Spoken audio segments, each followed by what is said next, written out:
तो प्रिय विद्यार्थियों, आज हम शक्ति और प्रभाव के बारे में अध्ययन करेंगे। शक्ति और प्रभाव। शक्ति क्या है? शक्ति किसी भी व्यक्ति में निहित उस क्षमता से तात्पर्य है, अर्थात शक्ति से तात्पर्य किसी भी व्यक्ति में निहित उस क्षमता से है जिसके द्वारा व्यक्ति किसी अन्य व्यक्ति से उसकी इच्छा के खिलाफ अपनी आज्ञा का पालन करवाता है। प्रभाव। प्रभाव से तात्पर्य है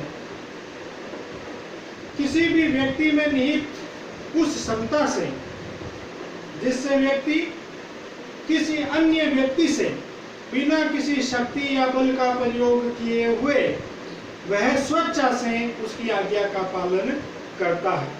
हम इसे और अच्छी तरीके से समझेंगे इस उदाहरण के द्वारा। जैसे कि व्यक्ति है ए और एक है व्यक्ति बी। व्यक्ति ए है और एक है व्यक्ति बी। ए व्यक्ति अपनी इच्छा का पालन व्यक्ति बी से करवाता है। ए व्यक्ति अपनी इच्छा का पालन बी व्यक्ति से करवाता है।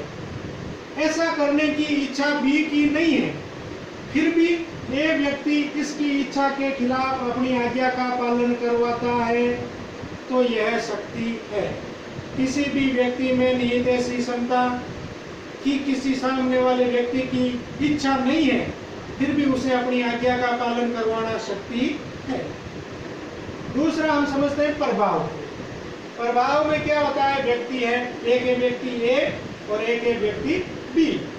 व्यक्ति ए अपनी आज्ञा का पालन व्यक्ति बी से बिना किसी शक्ति, बिना किसी बल का प्रयोग किए हुए बी व्यक्ति स्वेच्छा से अगर ए की आज्ञा का पालन करता है तो हम इसे प्रभाव कहते हैं।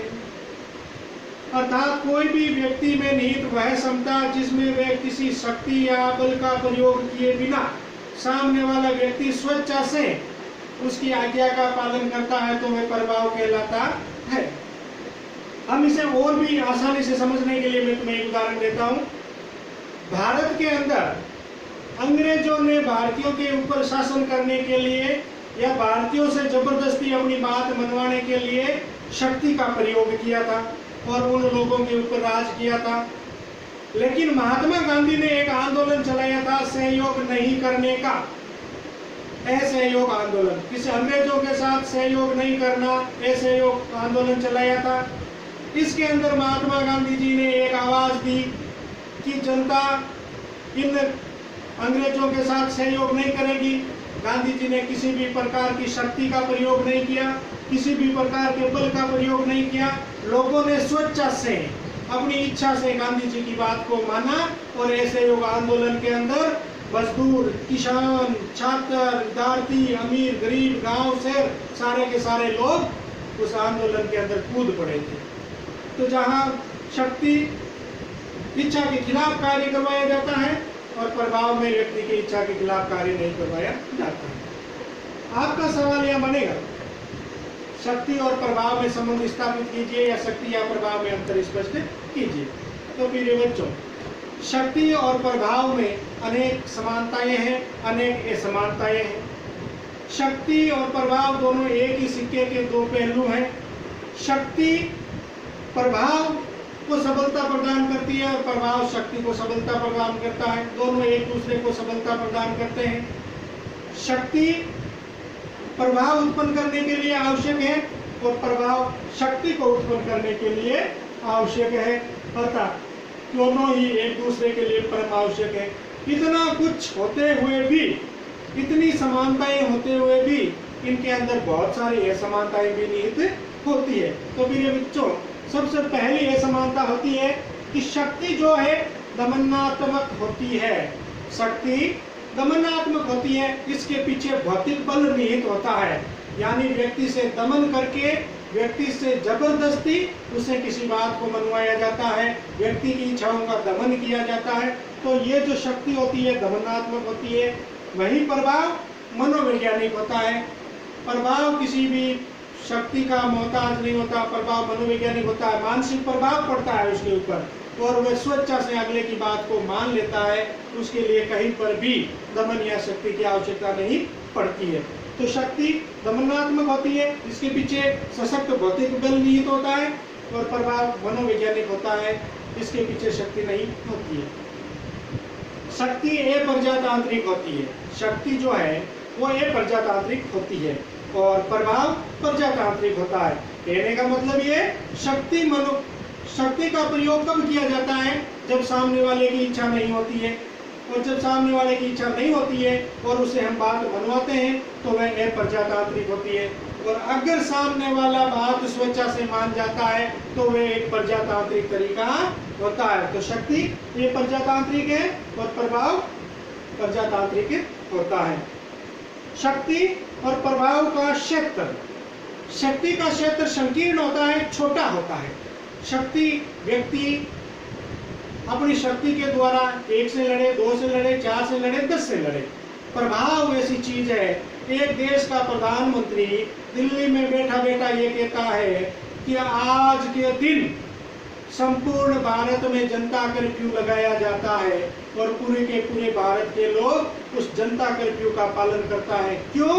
क्योंकि उस व्यक्ति का प्रभाव है। और अगर शक्ति से प्रयोग करें कि मैं ऐसा करवाएंगे तो ऐसा हो नहीं सकता, क्योंकि शक्ति से 2 को रोक सकते हैं, 5 को रोक सकते हैं, 10 को रोक सकते हैं। प्रभाव ऐसी चीज है जिसे लाखों को रोका जा सकता है। तो शक्ति का क्षेत्र होता है वो छोटा होता है, प्रभाव का क्षेत्र होता है जो बड़ा होता है, विस्तृत होता है। शक्ति में कभी भी विपक्ष की सहमति नहीं होती है। कोई भी काम करने के लिए जब हम शक्ति का प्रयोग करते हैं तो विपक्ष वालों की सहमति उसके अंदर निहित नहीं होती है, लेकिन प्रभाव के अंदर हमेशा ही विपक्ष की सहमति निहित होती है। प्रभाव के द्वारा किसी भी व्यक्ति के मन और मस्तिष्क को बदला जाता है और शक्ति के द्वारा व्यक्ति के शारीरिक गतिविधियों को भी बदला जाता है। हम इससे थोड़ा आगे बढ़ते हैं। शक्ति को स्थिरता बनाए हुए रखने के लिए शक्ति एक पहुंचने की ऊपर पहुंचने की एक चरम सीमा होती है, और उस चरम सीमा के ऊपर जब शक्ति पहुंच जाती है तो उस शक्ति को वहां स्थिर बनी हुई रहने के लिए प्रभाव की आवश्यकता होती है। लेकिन प्रभाव जब अपनी चरम सीमा के ऊपर पहुंच जाता है तो इस प्रभाव को वहां बने रहने के लिए शक्ति की आवश्यकता नहीं पड़ती है। अर्थात हम इसे उसी अंग्रेज के उदाहरण से समझ सकते हैं। जब अंग्रेजों ने 200 साल तक भारत के ऊपर शासन कर लिया, अब उनको प्रभाव की आवश्यकता पड़ी और उन्होंने भारत परिषद अधिनियम 1935 को पारित करके भारत के अंदर अनेक सुधार किए, लोगों के ऊपर प्रभाव डालना चाहा कि अंग्रेज भारतीयों के कल्याण के लिए कार्य कर रहे हैं।